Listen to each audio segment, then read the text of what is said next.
আজ আমার আলোচনার বিষয়বস্তু হলো মাধ্যমিক গ্রামার এবং ভোকাবুলারি। কতগুলো প্রশ্ন দেওয়া হবে এবং সেগুলোর উত্তর দেখিয়ে দেওয়া হবে, বুঝিয়ে দেওয়া হবে। প্র্যাকটিস সেট 2, প্র্যাকটিস সেট 1-এর লিঙ্ক আজকের এই ভিডিওর ডেসক্রিপশান আমি দিয়ে দিলাম, তোমরা দেখে নিতে পারো। আজকের এই ভিডিওতে থাকছে 8খানা টুয়ার্ডস ডাইরেক্টেড, তাদের উত্তর দেখিয়ে দেওয়া হবে, বুঝিয়ে দেওয়া হবে। এগুলো শুধুমাত্র মাধ্যমিক পরীক্ষার্থীদের জন্য নয়, ক্লাস 9 থেকে কলেজ স্টুডেন্ট পর্যন্ত, এমনকি যারা কম্পিটিটিভ এক্সামের জন্য পড়াশুনো করছো, তোমাদের সবার জন্য আজকের এই ভিডিও। চলো আমরা এগুলোকে দেখে নিই। Question number 1, he sends across a call to his kindred. এটাকে প্যাসিভে লিখতে হবে। দেখো ব্র্যাকেটে কিন্তু কোথাও বলা নেই যে প্যাসিভে লিখতে হবে। আমি কেন বললাম এটাকে প্যাসিভে করতে হবে? চলো প্রথমে বাংলাটা দেখে নিই। এই বাক্যটির বাংলা কি? সে তার আত্মীয় স্বজনকে একটা ডাক পাঠায়। এখানে ভার্ব হলো পাঠানো। পাঠানো কাজটা সে করে, হি। দেখো হিকেই এখানে সাবজেক্ট করা আছে। যে কাজ করে সে যখন সাবজেক্ট, তখন ওই বাক্যটি হলো অ্যাক্টিভ। এই কারণে এটাকে প্যাসিভ করতে হবে। এটা দেখেই আমি বললাম যে এটাকে প্যাসিভ করতে হবে। তাহলে আমরা কি করে বুঝতে পারবো প্যাসিভ করতে হবে? যদি দেখি যাকে সাবজেক্ট করা হয়েছে সেই কাজটা করলো, তাহলে বুঝতে পারবো ওটা অ্যাক্টিভে আছে। তাই ওই ক্ষেত্রে প্যাসিভে করতে হবে। আচ্ছা যাই হোক, এখানে ভার্ব হলো সেন্ড। ভার্বের V1 প্রেজেন্ট ফর্মে আছে। যখন ভার্বের V1 অর্থাৎ ভার্ব প্রেজেন্টে থাকে, তখন প্যাসিভে লেখার জন্য আমরা প্রথমে অ্যামিজারের একটা ব্যবহার করি সাবজেক্ট অনুযায়ী। তারপরে যে ভার্বটা আছে ওই ভার্বের থার্ড ফর্মকে ব্যবহার করি। এখানে ভার্ব হলো সেন্ড, ওর থার্ড ফর্ম হলো সেন্ট, SENT। আর তার আগে হবে অ্যামিজারের একটা সাবজেক্ট অনুযায়ী। এবার সাবজেক্ট কোথা থেকে পাবো? প্যাসিভের সাবজেক্ট আমরা কোথা থেকে আনি? অ্যাক্টিভে যে অবজেক্ট থাকে তাকে আমরা সাবজেক্ট করি। এবার এই অ্যাক্টিভ বাক্যে অবজেক্ট কে আছে? অবজেক্ট আছে হলো এ কল, একটা ডাক পাঠায়। কি পাঠায়? একটা ডাক পাঠায়। সুতরাং এ কল হলো অবজেক্ট, ওটাকে আমরা সাবজেক্ট করব, ওটাকে আমরা প্রথমে লিখব এ কল। এবার এ কল হলো সিঙ্গুলার সাবজেক্ট, একটা ডাক, তাই এই ক্ষেত্রে অ্যামিজারের ইজ ব্যবহার করতে হবে। তারপরে ভার্বের third form sent, a call is sent. এইবারে আমরা কি করব? সাবজেক্টকে বাদ দিয়ে, যেটুকু লেখা হয়ে গেছে তো ওটা হয়ে গেছে, ওটুকু বাদ, ওগুলো বাদ দিয়েও সাবজেক্ট বাদ দিয়ে এবার যেটুকু পড়ে থাকে সেইটুকুকে পরপর বসিয়ে দেব। যেটুকু পড়ে থাকে সেটুকু হলো অ্যাক্রস টু হিজ কিন্ড্রেড, ওটা লিখব সেন্ট অ্যাক্রস টু হিজ কিন্ড্রেড। এরপরে আমরা বাই ব্যবহার করি। সবসময় কিন্তু বাই ব্যবহার করি না। নো এর ক্ষেত্রে আমরা টু ব্যবহার করি, ভেক্সের ক্ষেত্রে অ্যাড ব্যবহার করি, ফিলের ক্ষেত্রে উইথ ব্যবহার করি, এরকম আছে কয়েকটি শব্দ। যাই হোক, এখানে আমরা বাই ব্যবহার করব। বাই ব্যবহার করার পরে কি করি? অ্যাক্টিভে যে সাবজেক্ট থাকে ওকে অবজেক্ট করে লিখি। সাবজেক্ট হলো হি, ওটাকে অবজেক্ট করে লিখতে হবে হিম। সুতরাং সঠিক উত্তরটি হলো a call is sent across to his kindred by him. Question number 2, work hard you will fail, join into complex. এই দুটো বাক্যের বাংলা হলো কঠোর পরিশ্রম করো তুমি ব্যর্থ হবে। কঠোর পরিশ্রম করো এটা হলো শর্ত। এই শর্তটা পালন করলে কেউ কি ব্যর্থ হয়? না, ব্যর্থ হয় না। কঠোর পরিশ্রম করলে ব্যর্থ হওয়ার কথা নয়, কিন্তু লেখা আছে তুমি ব্যর্থ হবে। তার মানে শর্ত পালন করে যেটা হওয়া উচিত ছিল সেটা না হয়ে উল্টোটা হলো। এই রকম যখন বোঝাই তখন আমরা আনলেস ব্যবহার করি। একটু দেখলেই তোমরা বুঝতে পারবে। আমি আর এটা বলছি না, আমি উত্তরে চলে যাচ্ছি। তাহলে প্রথমে লিখতে হবে আনলেস। আনলেস লিখে ওই শর্তটাকে লিখতে হবে, শর্তের অংশটা। শর্ত হলো ওয়ার্ক হার্ড। এবার এখানে সাবজেক্ট নেই, এখানে সাবজেক্ট ব্যবহার করতে হবে you. Unless you work hard, তারপরে কমা দিয়ে ওই সম্ভাব্য ফল যেটা, সেটাকে আমরা কোনো রকম চেঞ্জ না করে যা আছে ওটাকে লিখে দিই। অর্থাৎ ইউ উইল ফেল, ওটাকে কোনো রকমভাবে আমরা চেঞ্জ করব না, কমার পরে লিখে দেব। তাহলে উত্তরটা এরকম হবে unless you work hard you will fail. তাহলে এখানে মনে রাখার জিনিস হলো কি? যদি দেখো যে একটা বাক্য শর্ত বোঝাচ্ছে, অন্য বাক্যটি সম্ভাব্য ফল বোঝাচ্ছে, যেটা হওয়া উচিত, যে ফলটা হওয়া উচিত সেটা বোঝাচ্ছে, তাহলে তোমরা লিখবে ইফ। ইফ দিয়ে শুরু করবে, ঠিক এইভাবেই ইফ ব্যবহার করে লিখবে। কিন্তু যদি দেখো যে শর্ত পালন করার ফলে যেটা হওয়া উচিত তার উল্টোটা এখানে দেখানো হচ্ছে, তখন বুঝতে পারবে ইফের পরিবর্তে ওখানে আনলেস লিখতে হবে, আর না হলে যা আছে তাই একই রকম। Question number 3, the teacher said to the student do not tell a lie. Narration করতে হবে। শিক্ষক শিক্ষার্থীকে বললেন মিথ্যে বলো না। দেখো তোমরা ভাবতে পারো যে স্যার এটা তো উপদেশ করা হয়েছে। হ্যাঁ, হতে পারে। অন্য কেউ যদি বলে না এটা আদেশ, হতে পারে। আবার অন্য কেউ বলতে পারে না এটা অনুরোধ। এই তিনটের যে কোনো একটা হতে পারে। শিক্ষক শিক্ষার্থীকে আদেশ করতেই পারে, বলতেই পারে মিথ্যে বলবে না, আদেশ করে বলতেই পারে। উপদেশও দিতে পারে মিথ্যে বলো না, আবার অনুরোধও করতে পারে মিথ্যে বলো না, হতে পারে, যে কোনো একটা হতে পারে। তাই তোমাদের যদি মনে হয় যে রিকোয়েস্ট করা হয়েছে, তাহলে আমি যে উত্তরটা তোমাদেরকে দেখাবো এক্ষুনি, আমি বলে দিচ্ছি কি করতে হবে। আমি এখানে ধরে নিচ্ছি উপদেশ দিয়ে আমি এটাকে করে দিচ্ছি। এখানে যে বলল সে হলো দ্য টিচার, প্রথমে দ্য টিচার লিখবো, সেড টু এর পরিবর্তে লিখবো অ্যাডভাইসড। আমি উপদেশ মনে করছি এটাকে, তাই আমি অ্যাডভাইসড লিখবো, ভার্বের সেকেন্ড ফর্ম। কাকে অ্যাডভাইস করলো? The student, the teacher advised the student. এবার ডু নট থাকলে আমরা নট টু লিখি। মাথায় রাখবে এই আদেশ, উপদেশ অথবা অনুরোধের ক্ষেত্রে যদি ডু নট দিয়ে, ওই কোটেশনের মধ্যে যে অংশটা আছে ওটা যদি ডু নট দিয়ে শুরু হয়, তাহলে আমরা নট টু লিখি। তাই স্টুডেন্টের পরে নট টু লিখবো, নট টু লিখে তারপরে ডু নটের পরিবর্তে কিন্তু নট টু লিখলাম, তারপরে যেটা আছে ওটা লিখে দেবো টেল এ লাই। ওখানে কোনো চেঞ্জ নেই, যদি চেঞ্জ থাকতো করতাম। তাহলে এখানে আমি অ্যাডভাইস মনে করলাম, তাই আমি অ্যাডভাইস দিয়ে লিখলাম।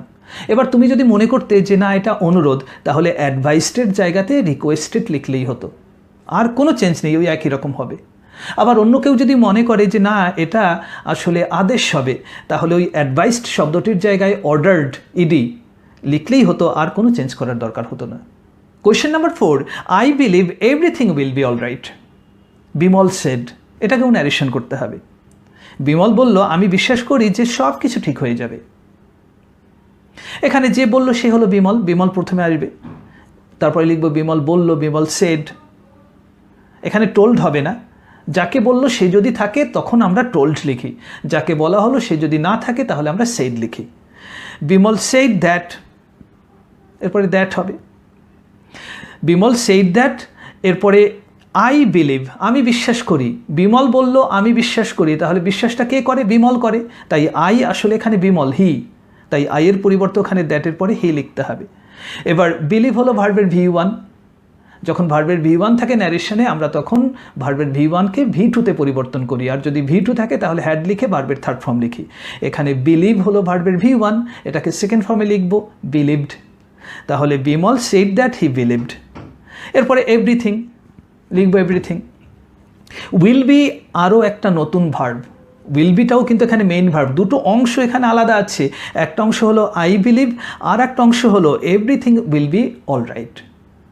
তাই বিলিভ ভার্বের V1কে যেমন V2তে পরিবর্তন করেছিলাম, ঠিক সেইভাবে উইল ভার্বটাকেও আমরা কিন্তু চেঞ্জ করব। উইল হলো মোডাল, উইলের ক্ষেত্রে উড লিখতে হয়, তাই এখানে উইলের পরিবর্তে আমরা উড লিখব, এভরিথিং উড। বিটাকে আর চেঞ্জ করা যাবে না, উইলটাকে চেঞ্জ করে দিয়েছি তাই। তাহলে everything would be all right. তাই সঠিক উত্তরটি হলো Bimal said that he believed everything would be all right. Narration সংক্রান্ত ভিডিও আপলোড করে দেওয়া আছে আমার চ্যানেলে, তোমরা একটু সার্চ করলে সেগুলো পেয়ে যাবে। Question number 5, he is the best teacher I have ever scene. Comparative ডিগ্রিতে পরিবর্তন করতে হবে। এর বাংলা হলো তিনি আমার দেখা সেরা শিক্ষক।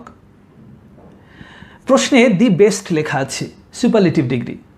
সুপারলেটিভ ডিগ্রি থেকে কম্পারেটিভ ডিগ্রিতে করতে হবে। সুপারলেটিভ ডিগ্রি থেকে যখন কম্পারেটিভ করা হয় তখন আমরা সাবজেক্ট ভার্বকে চেঞ্জ না করে ওটাকেই বসিয়ে দিই। অর্থাৎ এই প্রশ্নে যে সাবজেক্ট হি এবং ভার্ব ইজ রয়েছে, এই দুটোকে কোনো রকমভাবে চেঞ্জ করব না, ও দুটোকে প্রথমে লিখে দেব হি ইজ।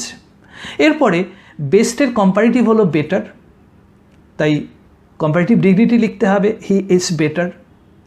তারপরে যদি শুধুমাত্র প্রশ্নে দি থাকে, দি বেস্ট দুরকম হতে পারে, দি বেস্ট হতে পারে, আর একটা হতে পারে ওয়ান অফ দ্য বেস্ট। যখন দি বেস্ট থাকে, মানে শুধুমাত্র দি কথাটি থাকে, তখন আমরা লিখি দ্যান এনি আদার। কম্পারেটিভ ডিগ্রিটাকে লেখার পরে, মানে বেটার লিখেছি তো এখানে, ওই কম্পারেটিভ ডিগ্রিটি লেখার পরে আমরা লিখি দ্যান এনি আদার যখন শুধুমাত্র দি থাকে। আর ওই দি এর পরিবর্তে যদি ওয়ান অফ দ্য থাকে, যদি এরকম থাকতো ওয়ান অফ দ্য বেস্ট, তখন আমরা ওই দ্যান এনি আদারের পরিবর্তে লিখতাম দ্যান মোস্ট আদার। এ সংক্রান্ত ভিডিও, অনেকগুলো ভিডিও আপলোড করা আছে ডিগ্রি নিয়ে, সেগুলোও আমার চ্যানেলে গিয়ে দেখে নিতে পারো। তো যাই হোক, এখানে হি ইজ এটা চেঞ্জ হবে না কেন? সুপারলেটিভ থেকে কম্পারেটিভ, কম্পারেটিভ থেকে যখন সুপারলেটিভ করি, এই দুটোকে আমরা চেঞ্জ করি না, সাবজেক্ট ভার্বকে ওইভাবেই রেখে দিই। এরপরে বেস্ট হলো সুপারলেটিভ ডিগ্রি, ওর কম্পারেটিভ ডিগ্রি লিখবো বেটার। এরপরে যেহেতু শুধুমাত্র বেস্টের আগে শুধুমাত্র দি শব্দটি আছে, তাই লিখব দ্যান এনি আদার। ওখানে যদি ওয়ান অফ দ্য থাকতো তাহলে লিখতাম দ্যান মোস্ট আদার, লিখলাম। এরপরে যার সাথে তুলনা করা হয়েছে তাকে লিখব। যার সাথে তুলনা করা হয়েছে সে হলো টিচার, তাই এনি আদার টিচার। তারপরে যা আছে ওটার চেঞ্জ হবে না, আই হ্যাভ এভার সিন। সুতরাং উত্তরটা হলো he is better than any other teacher I have ever seen. Question number 6, does he always called you? Question mark. সে কি তোমাকে সবসময় এইভাবে তিরস্কার করে? ভয়েস চেঞ্জ করতে হবে, এটাকেও প্যাসিভে করতে হবে। কেন? ওই ডাজ দিয়ে দেখেছি, ডু ডাজ ডিড দিয়ে যখন প্রশ্ন হয় তখন বুঝতে পারবো ওটা অ্যাক্টিভ, কারণ ডু দিয়ে যখন প্রশ্ন করা হয় তখন ওটা অ্যাক্টিভ। আর ওই ডুয়ের পরিবর্তে যখন অ্যামিজার দিয়ে প্রশ্নটা শুরু করা হয় তখন সেটা প্যাসিভ হতে পারে। তার মানে অ্যামিজার দিয়ে করলে যে সবসময় প্যাসিভ হবে তা নয় কিন্তু।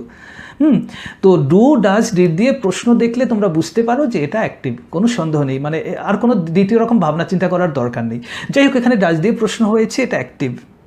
যখন ডাজ দিয়ে প্রশ্ন করা হয় তখন আমরা প্যাসিভে লেখার জন্য প্রথমে আমরা অ্যামিজারের একটা ব্যবহার করি, সাবজেক্ট অনুযায়ী সেটা কোনটা হবে সেটা ঠিক করতে হবে।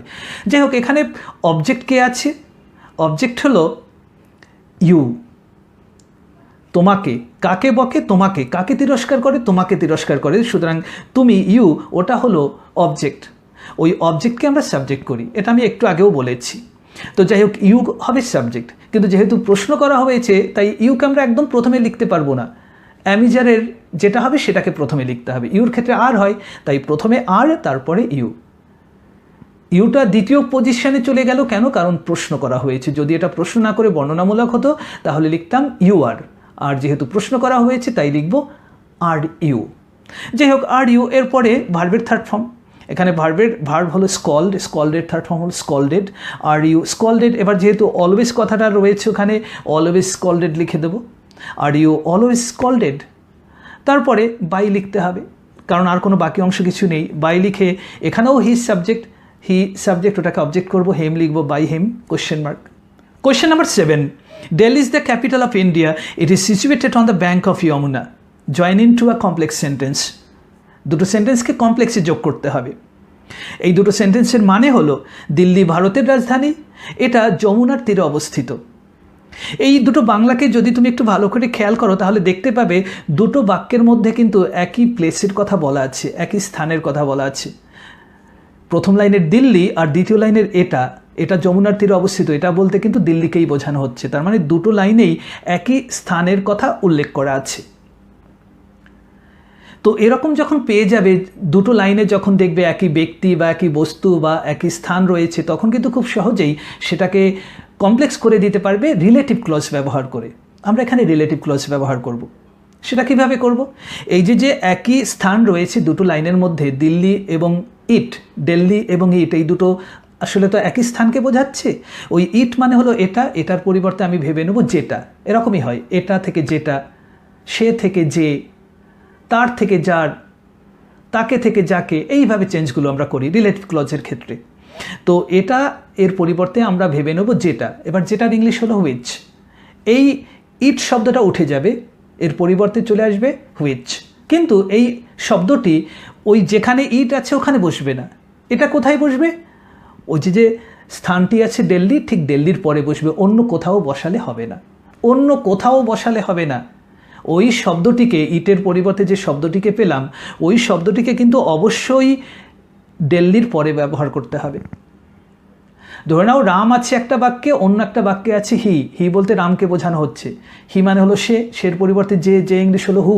এই হুটা কিন্তু অন্য কোথাও বসালে চলবে না, ওই রামের পরেই বসাতে হবে। ঠিক এখানে ওই হুইচ শব্দটিকে কিন্তু অন্য কোথাও বসালে চলবে না, ওই দিল্লির পরেই ব্যবহার করতে হবে। আর ইট ওখান থেকে উঠে যাবে, তাহলে পরে থাকবে যেটা, ওটাই হলো উত্তর।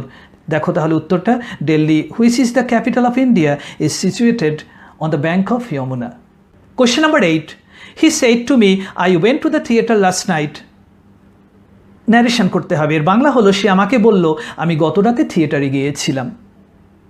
সে আমাকে বলল, হি said to me, তার মানে হি told me। said to এর পরিবর্তে আমরা told লিখি, হি told me। তারপর লিখি দ্যাট, বর্ণনামূলক বাক্যের ক্ষেত্রে হি told me দ্যাট। দ্যাটের পরে আমরা সাবজেক্টকে ব্যবহার করি। দেখো কোটেশনের শুরুতেই আই সাবজেক্ট দেওয়া আছে।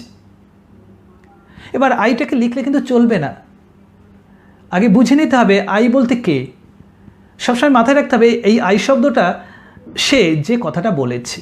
কে কথাটা বলেছে? কথাটা বলেছে সে, হি কথা বলেছে, তার মানে আইটা আসলে হি, যে কথাটা বলে সে। আই সবসময় সে যে কথাটা বলে। ন্যারেশনের ক্ষেত্রে দেখো এই সংক্রান্ত যে জটিলতাগুলো আছে সেগুলো খুব সহজেই দূর হয়ে যাবে। ন্যারেশন নিয়ে অনেক ভিডিও আমি আমার চ্যানেলে আপলোড করে রেখেছি, তোমরা সেগুলোকে দেখে নিতে পারো, তাহলে এই কনফিউশন থাকবে না। তো যাই হোক, এখানে আইটা আসলে হি, তাই আইয়ের পরিবর্তে হি লিখতে হবে। এরপরে ভার্বের সেকেন্ড ফর্ম ওয়েন্ট লেখা আছে। দেখো আইয়ের পরে ওয়েন্ট লেখা আছে। যখন ওয়েন্ট হলো ভার্বের সেকেন্ড ফর্ম, যখন ভার্বের সেকেন্ড ফর্ম লেখা থাকে তখন ন্যারেশনে আমরা হ্যাড লিখে ভার্বের থার্ড ফর্ম লিখি, তার মানে ওয়েন্টের পরিবর্তে লিখতে হবে হ্যাড গন। এরপরে এগোতে থাকবো, to the theatre last night. Last নাইটটাকে চেঞ্জ করতে হবে।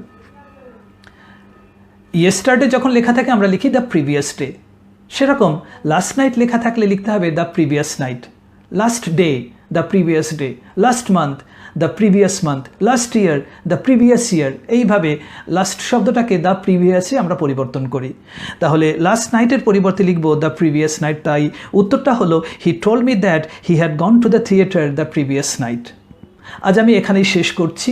মাধ্যমিক গ্রামার এবং ভোকাবুলারি নিয়ে অসংখ্য ভিডিও আপলোড করা হবে, তোমরা শুধুমাত্র আমার সঙ্গে থাকো। যারা এখনও আমার চ্যানেলটিকে সাবস্ক্রাইব করোনি তারা দয়া করে আমার চ্যানেলটিকে সাবস্ক্রাইব করে নাও, আর যারা অলরেডি সাবস্ক্রাইব করে নিয়েছো তাদের কাছে আমি আন্তরিকভাবে কৃতজ্ঞ।